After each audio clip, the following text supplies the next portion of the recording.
Is this really your dad's favorite movie? Yeah. Interesting. Oh, It's almost too on the nose. what do you mean?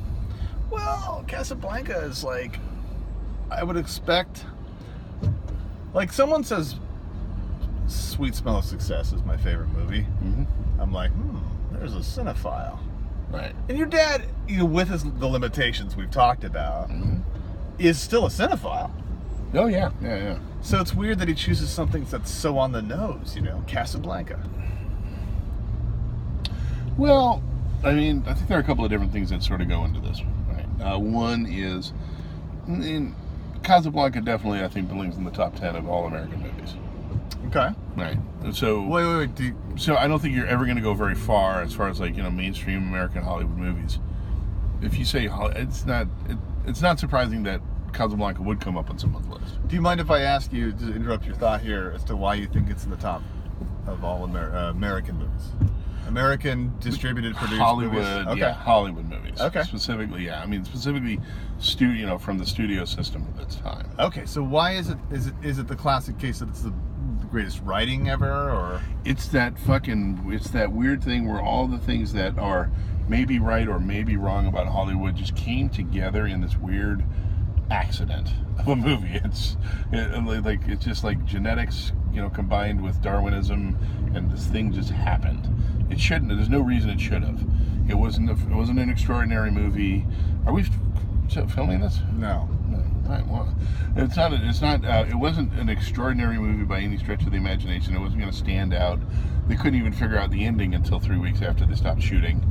They had to go reshoot several scenes as they came up with the ending. They went through I think 3 or 4 writing teams.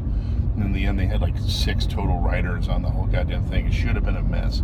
For some reason, out of the studio system came this gem of a movie that is shot beautifully, has great acting, has great actors, and great dialogue. And that's the essence of the Hollywood movie. Great acting, again, with the filter of suspension of disbelief, because Yvonne, I love you, but Absolutely. There are some cartoony elements to it, and that again is also sort of characteristic of that time. And it was also put together by one of the most journeymen of all big Hollywood directors, Michael Curtiz. See, I don't know anything.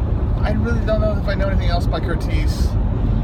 Absolutely, Curtiz was the guy he was the plug and play director in Hollywood at the time. But what else has he done that I can't remember. Aha! But he's not an extraordinary. He's not an auteur by any stretch. Yep. He was just an incredibly competent dude. He's also kind of like the screaming, the director who's screaming at everybody on set. He was one of those guys. An asshole. He was kind of one of the first sort of ones, but he was so fucking competent that he could do musicals, he could do this, he could do that, he could do anything.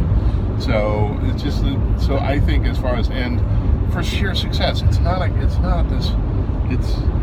epic. It doesn't have all these other things going, but it's the most just this beautiful, competent gem came out. How much do we fool ourselves though about things like? There's a film like Casablanca, and we say to ourselves, I can't imagine anyone else playing. And it's I could see that with Bogart, with Ingrid Bergman. Is it Paul Henry? Henry, yeah. Paul Henry is Victor Laszlo, right? Laszlo, yeah. But there, it's I can imagine many other people playing Victor Laszlo, or I mean, maybe even Claude Rains. I know that they have that chemistry with this is the beginning of a beautiful friendship, but I don't know that someone else wouldn't have been just as good in that role. And Sidney Greenstreet, it's hard to imagine once you see Sidney Greenstreet in any movie that anyone else would do Sidney Greenstreet. Right. Or obviously Peter Lorre. But you know what I mean? It's sort of I wonder how much of it is kind of we get this, we're sort of told. It's good enough that we believe when we're told some of the things that aren't necessarily true. Sure. I mean, it's possible. Relative to the list of actors you're talking about there, I totally agree about Paul Henry.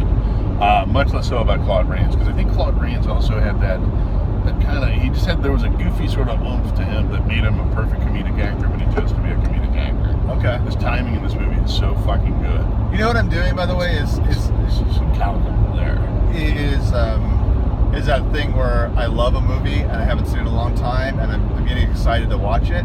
I think subconsciously I'm trying to sort of lower the bar a little bit, or raise it, or something, like, you know, like, let me be really critical, because I did this with Some Like It Hot. This is a movie that made me howl growing up.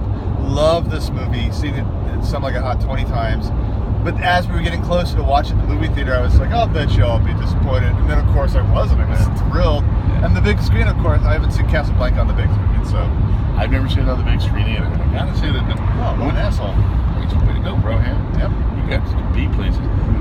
But if nothing else, it's maybe the best fucking time. It's some of the best, snappy dialogue. No, Casablanca. Oh, okay. It's maybe some of the best snappy dialogue.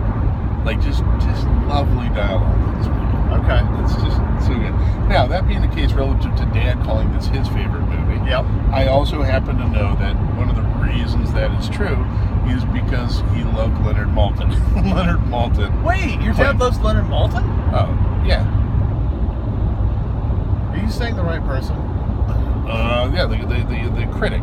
Yeah. The Maltin guide. Oh, I didn't know. We were never without a Maltin guide in our house. Well, neither was I. I love Leonard Maltin too. That was Dad's absolute favorite critic and Dad.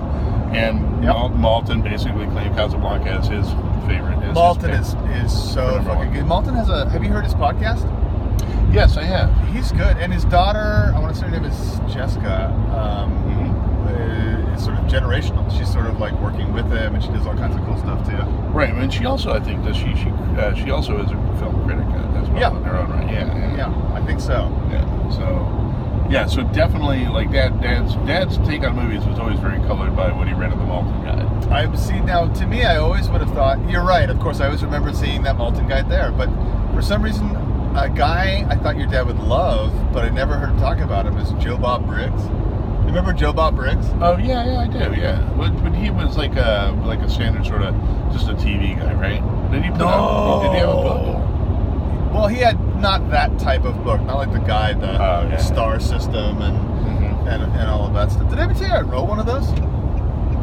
I think you did at one point. I wrote one, I was I was bored, I was at my Uncle Joe and Aunt Lydia's, and I bought a 200-page notebook about this size, and I wrote my own like Leonard Maltin guide to like 300 movies, and I used his guide. I would go through it and say, like, what have I seen? Have I seen anything? And after like every 5 pages there'd be something I'd seen, right? And so I'd use the information he gave, but then I would hand write my own sort of review. Sure. I wish I could find that, because I'm sure it was insane. I found a book recently. I found a collection of Wallace Stevens poems that I had in college, and there are notes in there that I made, and they are embarrassing. My observations of like, well, I suppose this poem stands up under certain scrutiny, but is he really dealing with light? So I can only imagine what douchey little Joseph's 11-year-old, thoughts were on these films.